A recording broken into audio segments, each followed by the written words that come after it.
So hello guys, here I am with lecture 2 of chemical equilibrium. तो पिछला lecture I hope आपने देखा होगा और उसमें हमने सिर्फ बेसिक आपको इक्विलिब्रियम डिस्क्राइब किया था कि व्हाट इज इक्विलिब्रियम और काइनेटिक्स के साथ उसको रिलेट करके समझाया था। आज का जो लेक्चर है हम स्टार्ट करने जा रहे हैं with law of mass action, ठीक है। और हम कुछ इक्विलिब्रियम कांस्टेंट्स डिफाइन करेंगे, उसकी थोड़ी सिग्निफिकेंस पढ़ेंगे, कैरेक्टरिस्टिक्स पढ़ेंगे, ठीक है। इतना पोर्शन आज हमें कवर करना है। So let us begin with the lecture 2। So law of mass action, law of mass action. देखो ये लॉ ऑफ मास एक्शन क्या है, ये एक्चुअली में कल मैंने आपको कुछ एक्टिव मास बताया था ना, एक्टिव मास बताया था और ये भी बताया था कि इक्विलिब्रियम पर क्या होता है कि rate of forward rate of backward reaction जो है वो सेम हो जाता है। तो चलो उस बात को पहले लिखते हैं। तो अगर मैं एक रिएक्शन लिखूं ए गिव्स बी बी, काफी इंपॉर्टेंट कंक्लूजन मैं आपको यहां से बताऊंगा। ये मानो एक रिएक्शन है, ये मानो एक रिएक्शन है। अच्छा, अब इक्विलिब्रियम पर मैं क्या लिखूंगा, at equilibrium rate of forward reaction is equals to rate of backward reaction, ये मैं कहूंगा। और रेट ऑफ फॉरवर्ड रिएक्शन मतलब rate constant for forward into active mass of A into active mass of A raise to the power of order, यही पढ़ा था हमने, raise to the power of order, let it be x, and here it is kb into active mass of b raised to the power of order, that is b। हमने कुछ इस तरह से लिखा, active mass of b raised to the power of order। so अब यहां पर मैं अगर ऐसा लिखना चाहूं kf अपॉन kb, ये क्या हो रहा है, ये हो रहा है active mass of b upon active mass of a raise to the power y raise to the power x। और ये जो चीज है, क्या एक्टिव मास जो है वो चेंज होने वाली है इक्विलिब्रियम के बाद, इक्विलिब्रियम अटेन होने के बाद क्या ये एक्टिव मास चेंज होने वाली है? तो आंसर है नहीं चेंज होने वाली, बिकॉज नेट चेंज कुछ आता ही नहीं है। ऑल्दो इक्विलिब्रियम डायनेमिक है बट नेट चेंज नहीं आता है, इसलिए एक्टिव मास में चेंजेस नहीं नजर आएंगे। So this will be like this, और इसी रेशियो को हम एक कांस्टेंट बोल देते हैं अभी फिलहाल, ठीक है। फिलहाल हम इसी को क्या करते हैं, इक्विलिब्रियम कांस्टेंट कह देते हैं। So this should be actual equilibrium constant. क्या है, मैं थोड़ा अपना गला मूव नहीं कर पा रहा हूँ, ये मत सोचना कि वियर्ड लग रहा है, वो थोड़ा सा मेरे को उसमें मोच आई हुई है, तो उस पर ध्यान मत देना, ठीक है। तो के एफ बाई के बी इज इक्वल्स टू के इक्विलिब्रियम। तो एक्चुअली में जो के इक्विलिब्रियम है वो एक्टिव मास y और x कुछ इस तरह से डिफाइन होना चाहिए। बट अगेन यहाँ पे दिक्कत क्या आ जाएगी कि यार हर रिएक्शन का ऑर्डर तो फिर हमें एक्सपेरिमेंटली निकालना पड़ रहा होगा। तो फिर हर क्वेश्चन का ऑर्डर अगर क्वेश्चन में दिया हो उसके बाद ही हम क्वेश्चन को सॉल्व कर पाएंगे, क्योंकि ऑर्डर तो हम रिएक्शन देखकर बता नहीं पाएंगे, दिक्कत है। और एक्टिव मास भी मैंने आपको बताया था, it could be anything, it could be molarity कुछ भी हो सकता है वो। तो फिर अब यहाँ हम करेंगे चीज़ों को सिंप्लीफाई, ताकि हम इन फॉर्मूलाज को थोड़ा और कन्वीनियंट बना पाएं। जस्ट फॉर दैट रीजन हम इसको करेंगे थोड़ा सिंप्लीफाई हमारी यूज के लिए। तो सिंप्लीफिकेशन मैंने आपको कल थोड़ा सा बताया था पिछली लेक्चर में, एंड दैट वाज, पहला सिंप्लीफिकेशन तो ये है। तो देखो पहला एजम्पशन आपको क्या मानना है, पहला एजम्पशन ये मानना है कि एक्टिव मास को you can replace with what, active mass can be replaced with molarity. आप मोलैरिटी से रिप्लेस कर सकते हो अगर आप कोई आयंस या सॉल्यूट की बात कर रहे हो, आयंस हो, सॉल्यूट हो, कोई एक्वस सोल्यूशन हो, इस तरह की चीजें हो, तब आप उसको कंसंट्रेशन मोलैरिटी से रिप्लेस कर सकते हो। अगर वो गैसेस हैं तो मैंने आपको बताया था उसे आप प्रेशर से रिप्लेस कर सकते हो।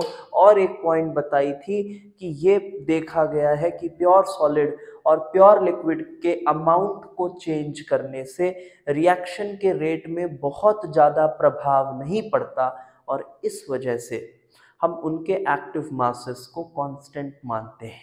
ठीक है, तो उनको आप इस इक्वेशन में इंक्लूड ही मत करना।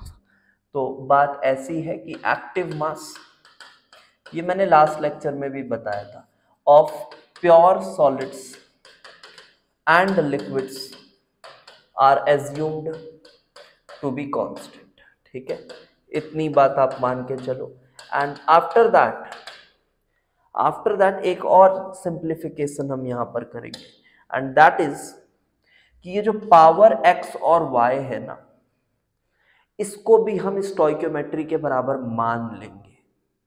ठीक है, मान लेंगे। ऐसा होता नहीं है कि हर रिएक्शन में पावर और स्टोइकियोमेट्री और ऑर्डर सेम होता है, ऐसा होता नहीं है, बट हम मान रहे हैं just for simplifying the things that we are going to do further in the chapter. तो इस वजह से, और ऐसे रिएक्शंस आपने काइनेटिक्स में पढ़ा भी होगा कि ऐसे रिएक्शंस जहां पर ऑर्डर स्टोइकियोमेट्री के बराबर होता है, उन रिएक्शंस को हम एलिमेंट्री रिएक्शंस भी कहते हैं। ठीक है, सो हम यहां पर क्या कर रहे हैं, we are assuming every reaction to be elementary. ये बाय डिफॉल्ट ये दो चीजें एजम्पशन है, और ये थ्रू आउट चैप्टर चलेंगी, आपको ऐसा मान के चलना पड़ेगा। इसमें बहुत बच्चे कंफ्यूज रहते हैं, थोड़ा दिमाग जब लगाते हैं जब रेट के साथ, तो उनको ये डाउट आता है। बहुत बच्चों ने पूछा है मुझसे, ये डाउट आता है, ज़रूर आता है। तो we are assuming that every reaction is an elementary reaction. एक एलिमेंट्री रिएक्शन है where order is equal to, where order of reaction is equal to the stoichiometric coefficient. Order stoichiometric coefficient के बराबर है। ये बात हो गई। ठीक है, तो चलो अब डिफाइन करते हैं कुछ equilibrium constants. So types of equilibrium constants.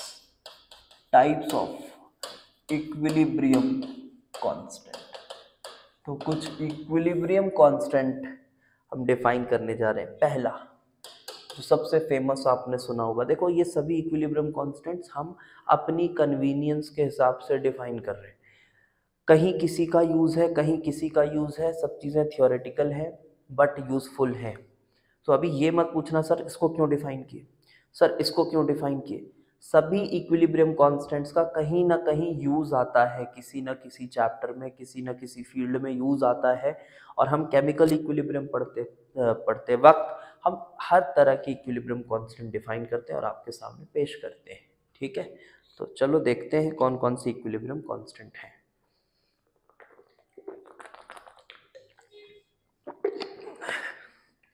पहला है केसी। First is KC.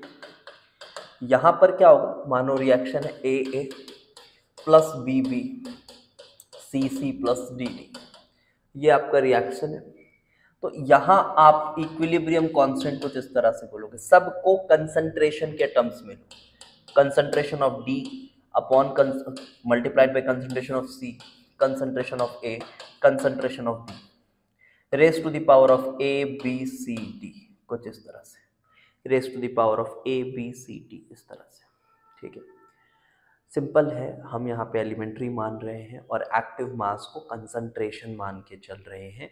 ये सभी चीज़ें ऐसी होंगी, मान लो जो आयंस होंगी या सॉल्यूट होगा, जिसकी कंसंट्रेशन हम डिफाइन कर सकते हैं, ऐसी चीज़ें होंगी, तब आप ये यूज़ करेंगे।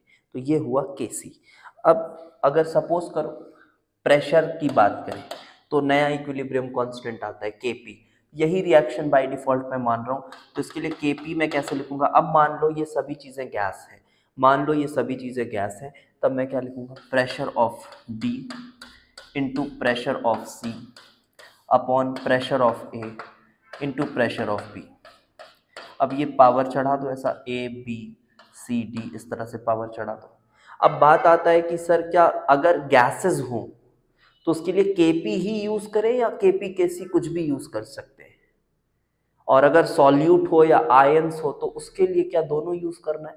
तो देखो आयंस और सॉल्यूट के लिए प्रेशर तो इनसिग्निफिकेंट हो जाएगा, तो उसके लिए आप केसी ही यूज करते हो। बट जब बात होती है गैसियस मिक्सचर की तो वहां कंसंट्रेशन भी आप बता सकते हो, कंसंट्रेशन भी आप बता सकते हो। तो गैसियस मिक्सचर के लिए केपी केसी दोनों यूज हो सकता है।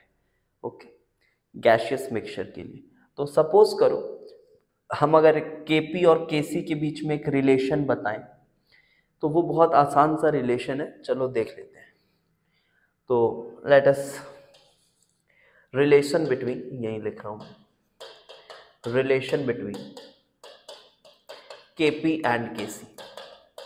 ये फॉर द सेम रिएक्शन बात हो रही है ना, एक ही रिएक्शन के लिए फॉर सेम रिएक्शन, ऐसा नहीं कि ये कोई यूनिवर्सल रिलेशन है, सेम रिएक्शन की बात हो रही है, उसी रिएक्शन का केपी उसी रिएक्शन का केसी। तो उसी रिएक्शन के लिए केपी केसी दोनों यूज कब कर पा रहे हैं हम? जब वहां पे कोई गैशियस सब्सटेंसेस हो। गैशियस के साथ अगर कोई प्योर सॉलिड प्योर लिक्विड अगर है तो भी यूज हो जाएगा, क्योंकि प्योर सॉलिड प्योर लिक्विड का तो हमने कंसिडर ही नहीं करना है, हमने कांस्टेंट ही अज्यूम कर लिया है, तो उसके साथ भी हो जाएगा। ठीक है, so let's see relation between KP and केसी।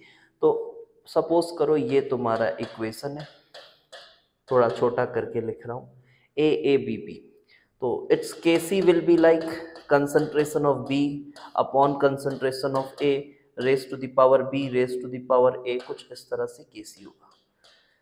और इसी का केपी अगर हम लिख रहे हैं तो KP will be pressure of B upon pressure of A raise to the power A raise to the power B, कुछ इस तरह से इसका केपी होगा।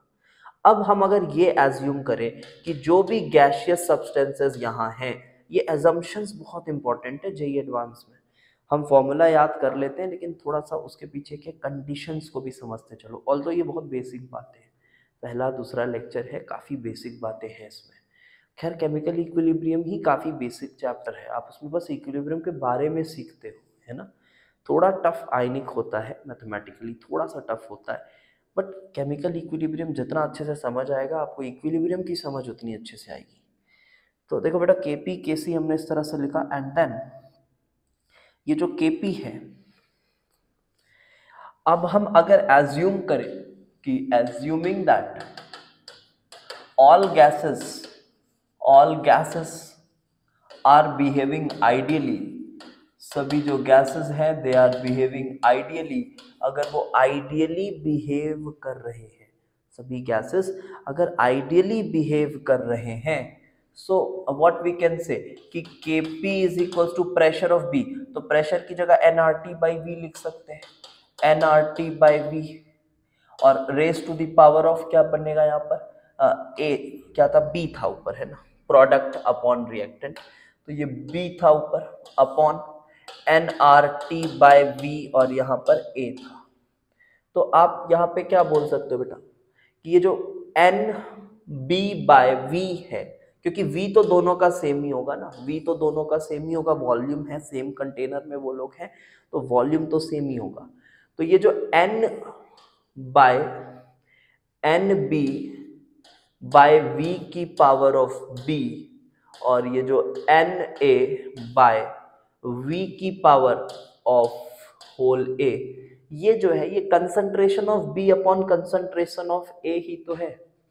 तो अगर ये कंसंट्रेशन ही है तो इसको केसी भी कह सकते हो आप, और इधर क्या बचेगा बेटा, आर टी की power of B upon R T की power of A, and this can be written like this कि Kp is equals to Kc RT raised to the power of delta Ng.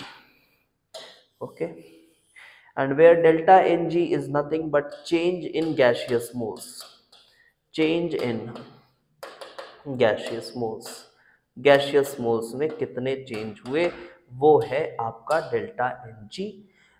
Delta Ng product में कितने gaseous moles हैं minus reactant में कितने gaseous moles हैं, ये आपको delta Ng बताता है। ठीक है, तो ये दो तरह के इक्विलिब्रियम कांस्टेंट मैंने आपको बताया, उसके बीच में रिलेशन बताया। अब ये जो दो तीन तरह के और मैं इक्विलिब्रियम कांस्टेंट बताने जा रहा हूँ, ये आपको किताबों में डिफाइंड कम मिलेंगे, आपको नहीं मिलेगा, आपने यही दोनों ज़्यादातर देखा होगा।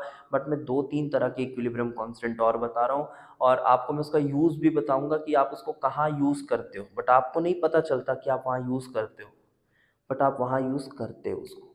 देखो, so let us define next one, third one, and that is kc degree. kc degree कुछ इस तरह से है।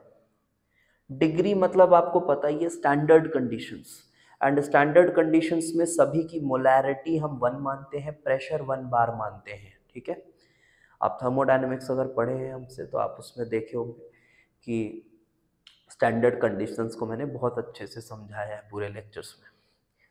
सो केसी डिग्री में सेम यही रिएक्शन मैं मान रहा हूँ, सपोज करो A is in equilibrium with B B, तो केसी जो होता था वो तो नॉर्मली होता था बी अपॉन ए, यहां पर भी ये बी का कंसंट्रेशन अपॉन ए का कंसंट्रेशन होता है, बट बी का concentration divided by 1 molar raise to the power of A का concentration divided by 1 molar raise to the power of, sorry not A here, it's B raised to the power B raised to the power of A।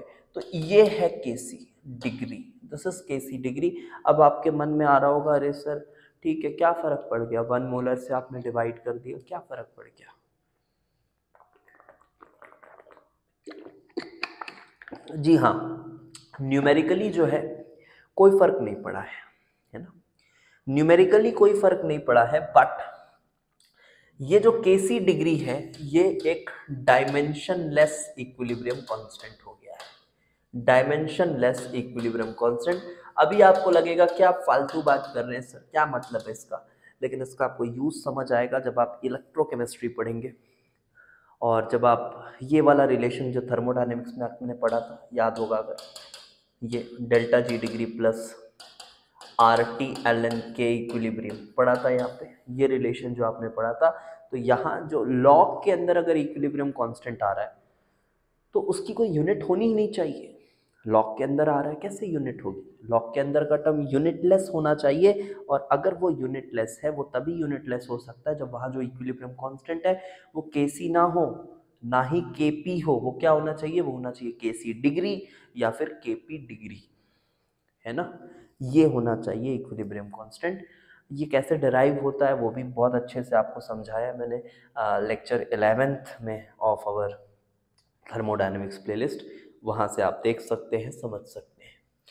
So this is dimensionless equilibrium constant, and similarly you can define KPC, sorry not KPC, KP degree first, है ना, KP degree में भी यही होगा बेटा, pressure of B upon pressure of A, but we want to make it unitless, और हम standard states में बात कर रहे हैं, तो 1 बार से डिवाइड करिए, 1 बार से डिवाइड करिए। क्यों डिवाइड कर रहे हैं? अरे भाई हमारा पर्पस सॉल्व आउट हो रहा है, ठीक है, इस तरह का इक्विलिब्रियम कांस्टेंट हमें यूज में आता है, इसलिए अभी इस चैप्टर में डिफाइन कर दे रहे हैं, यूज में आता है, वहां ऐसे ही ये ऐसा कुछ बनता है, तो इसको हम क्या बोले? अब ये केपी तो नहीं है, ये केसी भी नहीं है, तो इसको क्या बोले? तो हम बोल देते हैं कि केपी डिग्री है, ऐसे इस तरह से सोचो।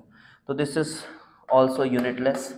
और देखो, और एक चीज है जो यूज में आता है, आपने नर्स्ट इक्वेशन पढ़ा होगा, तो वहां पे आपने अजीबोगरीब इक्विलिब्रियम कांस्टेंट यूज किए होंगे, और मन में लगता है ये क्या कर रहे हो सर, है ना, जब कंसंट्रेशन, प्रेशर, सब चीजों को एक ही साथ आप डाल देते हो, याद है? तो उस तरह का भी एक इक्विलिब्रियम कांस्टेंट है, 5वां, उसको भी मैं बता दे रहा हूं। सपोज करो ये जो ए है ये तुम्हारा एक्वस है, ठीक है, ये जो ए है ये तुम्हारा एक्वस है, और सपोज करो ये बी है, ये तुम्हारा गैसियस है, और यहाँ पर आपके पास कुछ प्रोडक्ट है सी, ये भी गैसियस है। तो आप क्या करेंगे? यहाँ पे आप बोलोगे सर सबका केसी ही बता देते हैं, ठीक है, केसी बता सकते हैं, लेकिन अगर आपको सी का और बी का जो गैसियस सब्सटेंसेस हैं उनका प्रेशर नोन है, सिर्फ प्रेशर नोन है, और आप कंसंट्रेशन यूज नहीं करना चाहते, या फिर जब आप कोई चीज़ डिराइव कर रहे हो तो वहाँ पर जब आप किसी चीज़ को आपने डिराइव किया, क्योंकि मैं फिर से बोल रहा हूँ ये ऐसा कुछ डिराइव होता है और वो डिराइव होने के बाद हम उसको डिफाइन कर रहे हैं, ठीक है, हमने ये अपने मन से डिफाइन नहीं कर दिया है। तो कुछ ऐसी चीज़ डिराइव हो जाए जब उसी इक्विलिब्रियम कांस्टेंट में कुछ चीज़ों का कंसंट्रेशन लेना पड़े, कुछ चीज़ों का प्रेशर लेना पड़े, तो ऐसी इक्विलिब्रियम कांस्टेंट को हम केपीसी कहते हैं, ठीक है। तो हम कहते हैं KPC, so this will be KPC which is, अब देखो प्रोडक्ट लेना है पहले, क्योंकि लॉ ऑफ मास सेक्शन में हम इसी तरह से इक्विलिब्रियम कांस्टेंट को डिफाइन किए। तो इसमें प्रेशर ऑफ सी ले लो, raise to the power of, यहाँ अगर सी है तो C, then pressure of B ले लो, raise to the power of, अगर यहाँ बी है तो बी इनटू, अब ये कंसंट्रेशन यहाँ पर लो, concentration of A raise to the power of A. ऐसा भी एक इक्विलिब्रियम कांस्टेंट है। मैं फिर से बोल रहा हूँ, इक्विलिब्रियम कांस्टेंट एक कांस्टेंट है और वो एक्टिव मासेस तो कांस्टेंट ही रहेंगे, तो वो कांस्टेंट किसी भी तरह की वैल्यू ले सकता है डिपेंडिंग अपॉन आपने एक्टिव मास को किससे रिप्लेस किया है। डिपेंडिंग अपॉन आपने एक्टिव मास को किससे रिप्लेस किया है, वो इक्विलिब्रियम कांस्टेंट किसी भी तरह की वैल्यूज ले सकता है। So these are the equilibrium constant and similarly, मैं बोल देता हूँ बस आपके लिए, similarly you can define KPC degree also, okay. KPC degree में बस यहाँ 1 बार से डिवाइड, 1 बार से डिवाइड, ये 1 मोलर से divide, so that KPC degree will become unit less. So these are the equilibrium constants, and now we will look about some of the characteristics and applications of equilibrium constant. ठीक है, so applications of equilibrium constant के equilibrium की application। तो पहला application तो सीधा सा है कि ये रिएक्शन के एक्सटेंट के बारे में हमको बताता है। इस इक्विलिब्रियम कांस्टेंट की वैल्यू देखो और अब आप बता पाओगे कि हाँ यार, कि क्या एक्सटेंट है रिएक्शन की। एक्सटेंट मैंने पहले लेक्चर में अच्छे से समझाया था, एक्सटेंट क्या होता है कि कितने आगे तक रिएक्शन गया है और तब इक्विलिब्रियम आई है, ठीक है।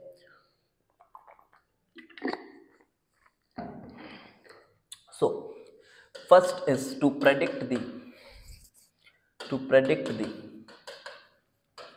extent of रिएक्शन की एक्सटेंट को प्रेडिक्ट कर रहा है। बहुत आसान सी बात है बेटा, अगर के इक्विलिब्रियम की वैल्यू हाई है, इसका मतलब रिएक्शन बहुत हद तक आगे गया है, मोर देन 50%।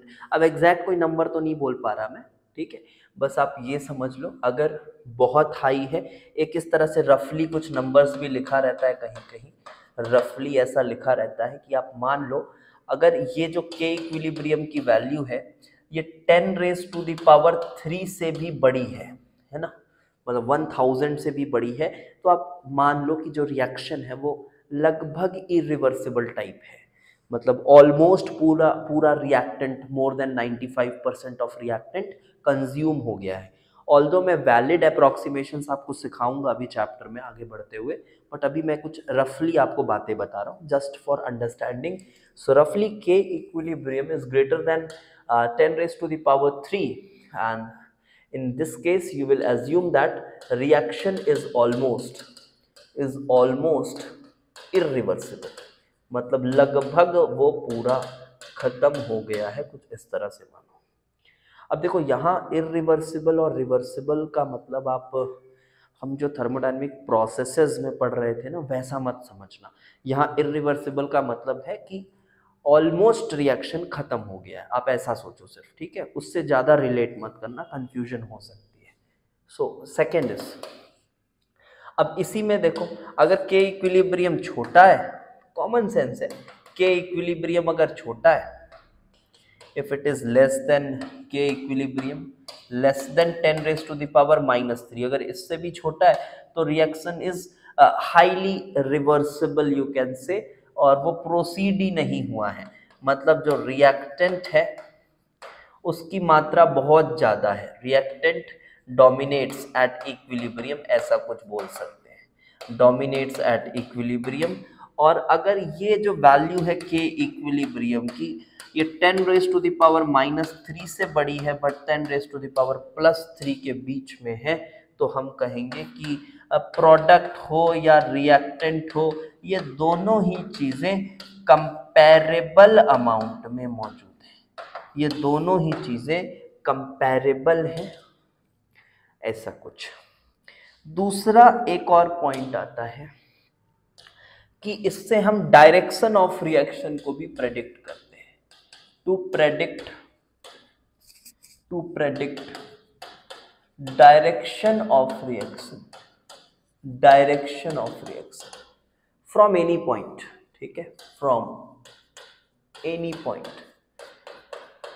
किसी भी पॉइंट से डायरेक्शन बता सकते हैं। इसका क्या मतलब है? ऐसा कुछ पॉइंट नहीं याद करना है आपको, है ना, पहला पॉइंट दूसरा पॉइंट, भाई कॉन्सेप्ट है, नॉर्मल बातचीत चल रही है, कोई बड़ी बात तो हो नहीं रही है, नॉर्मल बातचीत चल रही है, उस तरह से समझो, फिर आगे बढ़ते हैं। तो मतलब ऐसा है कि मान लो इक्विलिब्रियम अभी आया नहीं है, और हम एक पॉइंट को देख रहे हैं और हम ये कहना चाह रहे हैं कि यार इस पॉइंट से ये जो रिएक्शन है वो फॉरवर्ड जाएगा या बैकवर्ड जाएगा, इस पॉइंट से फॉरवर्ड जाएगा या बैकवर्ड जाएगा, तो हम क्या बोलेंगे? हम वो भी निकाल सकते हैं अगर हम उस पॉइंट पर इक्विलिब्रियम कांस्टेंट निकालने की कोशिश करें, है ना, समझना ध्यान से बात को। हम अगर उस पॉइंट पर इक्विलिब्रियम कांस्टेंट निकालने की कोशिश करें, लेकिन फिर बात आती है कि सर उस पॉइंट पर इक्विलिब्रियम आया ही नहीं है, तो आप इक्विलिब्रियम कांस्टेंट कैसे निकालोगे? क्योंकि इक्विलिब्रियम कांस्टेंट में जो भी कंसंट्रेशंस हैं, प्रेशर्स हैं, वो सब तो एट इक्विलिब्रियम वाली कंसंट्रेशंस है ना। लेकिन सर हमें तो पता नहीं है कि उस पॉइंट पर इक्विलिब्रियम आया है या नहीं आया है, हम तो प्रेडिक्ट करना चाहते हैं कि वहाँ से रिएक्शन का डायरेक्शन किधर होगा, और अगर इक्विलिब्रियम आ गया है तब तो कोई डायरेक्शन होगा ही नहीं नेट, क्योंकि वो तो दोनों तरफ सेम स्पीड से चल रहा होगा। तो इसलिए हम एक इक्विलिब्रियम कांस्टेंट जैसा दिखने वाला टर्म डिफाइन करते हैं which is not exactly equilibrium constant, उसको हम रिएक्शन कोशेंट बोल देते हैं कि यहाँ जो प्रेशर्स कंडीशंस आप प्रेशर्स कंसंट्रेशंस ये सब आप लोगे, वो जरूरी नहीं है इक्विलिब्रियम वाली हो, वो किसी भी पॉइंट की ले सकते हो, और आप एक तरह से इक्विलिब्रियम कांस्टेंट की वैल्यू निकालने की कोशिश कर रहे हो और ये चेक करने की कोशिश कर रहे हो कि क्या ये पॉइंट इक्विलिब्रियम का है। अगर ये जो हम रिएक्शन कोशेंट जो अभी डिफाइन करेंगे, अगर इसकी वैल्यू इक्विलिब्रियम कांस्टेंट के बराबर आ गई, मतलब आप बोलेंगे हाँ यार रिएक्शन तो इक्विलिब्रियम में ही है, ये कंसंट्रेशंस तो इक्विलिब्रियम वाले हैं। ठीक है, मैं थोड़ा बताता हूँ और समझ में आएगा, जो बच्चे पहली बार पढ़ रहे होंगे उनको और अच्छे से समझ आएगा, मैं एक बार बताता हूँ। सो सपोज करो यही सेम रिएक्शन लेते हैं AABB। अब ये रिएक्शन शुरू में स्टार्ट हुआ था 100% से, ये 0% से, और रिएक्शन मानो इक्विलिब्रियम पर आया, ये 40% 60% में मान लो इक्विलिब्रियम आया है। ठीक है, अब आपने अगर ये बीच की कोई पॉइंट ली है, तो आप उस बीच के पॉइंट पर जो कंसंट्रेशंस ले रहे हो उससे इक्विलिब्रियम कांस्टेंट की वैल्यू तो नहीं बता पाओगे। हाँ, तो आप क्या बोल रहे हो, किसी भी पॉइंट ऑफ टाइम पर आप उसको कहेंगे रिएक्शन कोशेंट, QC QP कुछ भी बोल सकते हो depending upon the type of reactants and products जो आप यूज कर रहे हो। तो concentration of B raise to the power B, concentration of A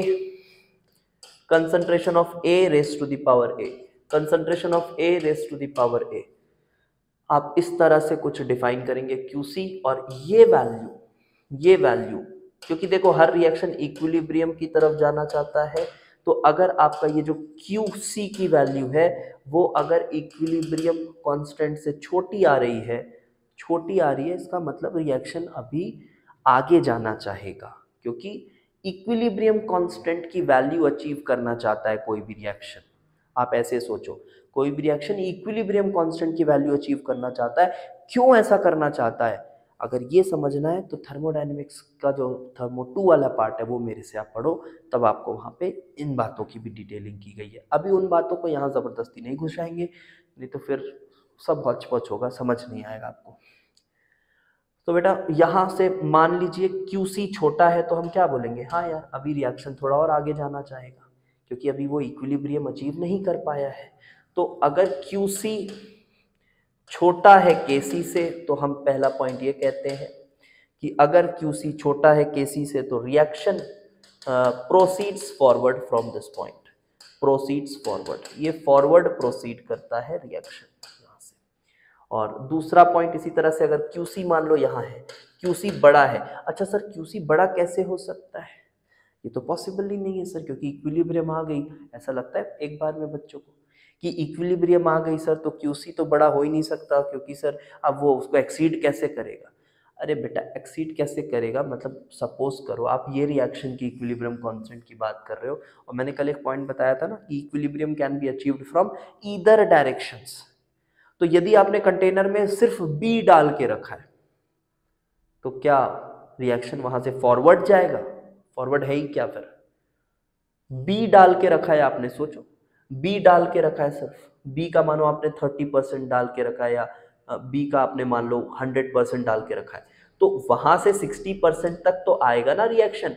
B 60% तक आएगा, तो B 60% तक आया मतलब उस पॉइंट से, उसके बीच का आप कोई भी पॉइंट लो, उस पॉइंट से रिएक्शन की जो फिजिबिलिटी आप देखोगे वो किस डायरेक्शन में जा रहा होगा, रिएक्शन बैकवर्ड जा रहा होगा।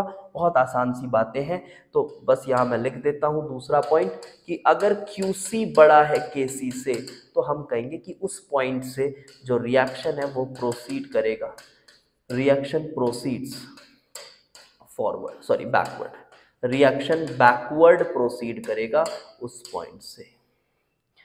और इक्विलिब्रियम, अगर यही तीसरी पॉइंट, अगर बाई चांस जो हम QC की वैल्यू निकाल रहे हैं वो KC के बराबर आ गई, तो सीधी सी बात है कि रिएक्शन ऑलरेडी जो है वो इक्विलिब्रियम पर ही है, रिएक्शन इक्विलिब्रियम पर ही है। तो ये हुआ हमारा 2 पॉइंट जिसमें हमने डायरेक्शन और ये चीज़ बताई। अब एक पॉइंट और आता है, आप इसको समझना कि क्या किसी गिवन रिएक्शन के लिए इक्विलिब्रियम कांस्टेंट की वैल्यू चेंज हो सकती है किसी गिवन रिएक्शन के लिए। बहुत इंपॉर्टेंट पॉइंट है ये, आपके चैप्टर को डिसाइड करेगा कि आपका क्वेश्चंस का अप्रोच किस तरह से रहने वाला है, ये तीसरा पॉइंट।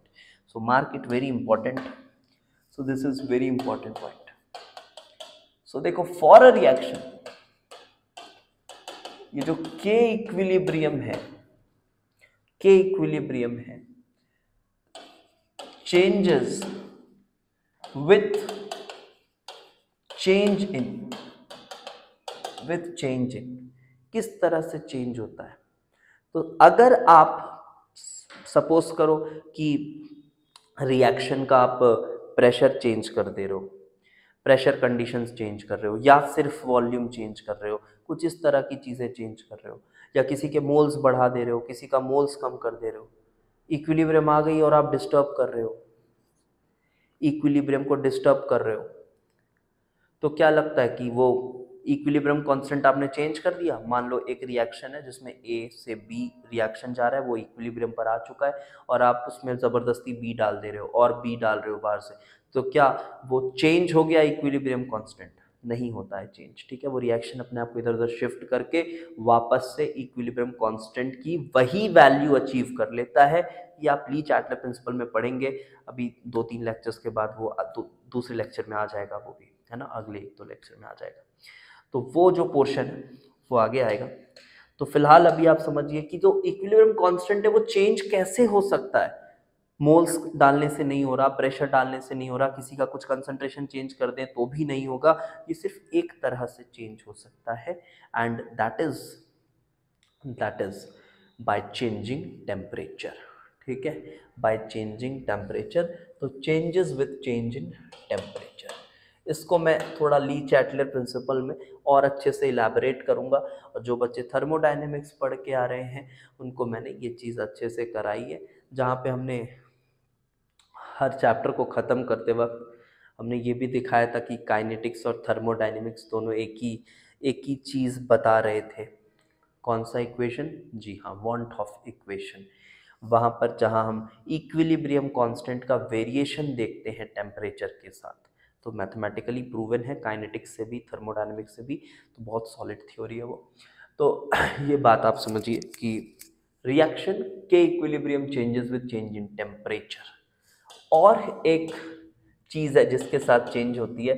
थोड़ा मजाकिया लगता है ये सुनकर, बट जी हाँ, अगर आप एक गिवन बैलेंस्ड इक्वेशन ना हो तो आप इक्विलिब्रियम कांस्टेंट नहीं बता पाओगे। समझ रहे हो?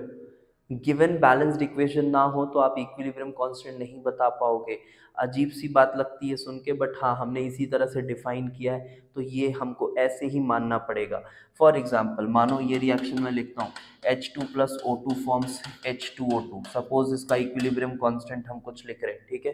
पहले तो बैलेंस करना पड़ेगा, तो किसी बच्चे ने इसको H2 plus O2 forms H2O2, तो ये तो अभी बैलेंस्ड है। H2 प्लस O2, अच्छा है, चलो थोड़ा सा ऐसा लिख लो, H2O लिख लो। तो देखो किसी बच्चे ने इसको बैलेंस किस तरह से किया, किसी बच्चे ने कुछ ऐसे बैलेंस किया, तो ये बच्चा क्या इक्विलिब्रियम कांस्टेंट लिखेगा। अच्छा, इसका अमाउंट, अब ये मान लो ABC है कुछ, मान लो, बोल ये मत बोलना सर वाटर का तो अमाउंट लिक्विड है ऐसा वैसा, वो मान लो कुछ ABC है। तो किसी बच्चे ने कुछ इस तरह से बैलेंस किया और इसी रिएक्शन को किसी बच्चे ने कुछ इस तरह से बैलेंस किया, कुछ इस तरह से किसी बच्चे ने बैलेंस किया इस तरह से। तो दोनों बैलेंसिंग ठीक है सर, लेकिन हाँ, दोनों बैलेंसिंग ठीक ज़रूर है, बट अगर आप इसकी इक्विलिब्रियम कांस्टेंट निकालोगे ना तो वो अलग वैल्यूज देगा, और इसकी इक्विलिब्रियम कांस्टेंट निकालोगे तो भी अलग वैल्यू देगा। काफ़ी मजाकिया लगता है ये सुनकर, है ना, बट हमने डिफाइन ही इस तरह से किया है, हमने इसी तरह से डिफाइन किया है, तो हमें इसको ऐसे ही मान के चलना पड़ेगा।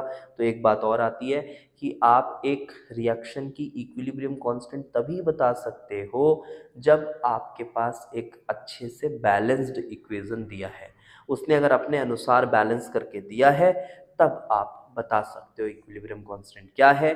अब बात आती है, मान लो सर बैलेंस करके नहीं दिया है तो क्या करेंगे, तो आपको एक जुगाड़ बता रहा हूँ। आप नॉर्मली सबसे लोएस्ट इंटीजर या होल नंबर जो बोलते हैं आप, उस तरह से इस तरह से बैलेंस कर लीजिए और इस तरह से बैलेंस करके आप आंसर निकाल दीजिए। फ्रैक्शनल मत यूज करिए, ऑल्दो गलत नहीं है वो भी ठीक है, ये भी ठीक है, बट इस तरह से ही करना होता है। तो changes with change in stoichiometric coefficient, stoichiometric coefficient. तो स्टोइकियोमेट्रिक कोएफिशिएंट में चेंज से हम उसका चेंज बता सकते हैं। तो ये रहा इक्विलिब्रियम कांस्टेंट्स के बारे में कुछ इंफॉर्मेशंस, और अगला जो टॉपिक हमारा रहने वाला है that is calculations of equilibrium constant, that is calculations. ये इम्पॉर्टेंट टॉपिक है, ये क्वेश्चन ओरिएंटेड है थोड़ा सा, ठीक है। ये टॉपिक करने के बाद ही आप इस चैप्टर के क्वेश्चंस बना सकते हैं, जब आपको इसके पीछे के कैलकुलेशंस अच्छे से समझ में आएंगे। So let us start calculations of equilibrium constant. ये बिल्कुल ध्यान से करना इस टॉपिक को, कैलकुलेशंस ऑफ के इक्विलिब्रियम। और मैं नोट्स की बात बताऊं आपको, तो जो नोट्स है वो आप खुद से बनाओ, ठीक है। ये PDF लेकर कुछ फ़ायदा नहीं है, खुद से कॉपी में नोट्स बनाओ, क्योंकि क्या है, बहुत बहुत सारी बातें मैं बोल दे रहा हूँ और मैं लिख नहीं रहा हूँ। पॉसिबल नहीं है, हर चीज़ को मैं लिखने वाला काम पॉसिबल नहीं है, ठीक है। तो कुछ इधर का याद आता है, कुछ इधर का लगता है हाँ यार चलो ये उस समय ये याद आता है तो ऐसा बता दिए, तो वो मैं बोल देता हूँ। तो आप नोट्स प्रॉपर बनाइए, ना सोचें कि यार ठीक है लेक्चर देख लेंगे और उसके बाद फिर ये नोट्स तो हैं तो उसी से पढ़ लेंगे, मत करो ऐसा काम। आप प्रॉपरली नोट्स बना लो। और 23 वाले बच्चों, एग्ज़ाम करीब है, थोड़ा सा एफर्ट मार लो, है ना, आपका फ़ायदा होगा। 24 वाले बच्चे तो बहुत आराम से कर सकते हैं। 25 वाला भी बच्चा कोई है हमारे पास, तो वो भी कुछ बच्चे हैं, मैसेज किए थे कुछ बच्चों ने, देखा था मैंने, तो उनके लिए तो काफ़ी समय। तो बहुत प्रॉपरली आराम आराम से करो, एक एक चीज़ को समझ समझ के। आपके पास तो ज़्यादा बर्डन भी नहीं है फिर अभी।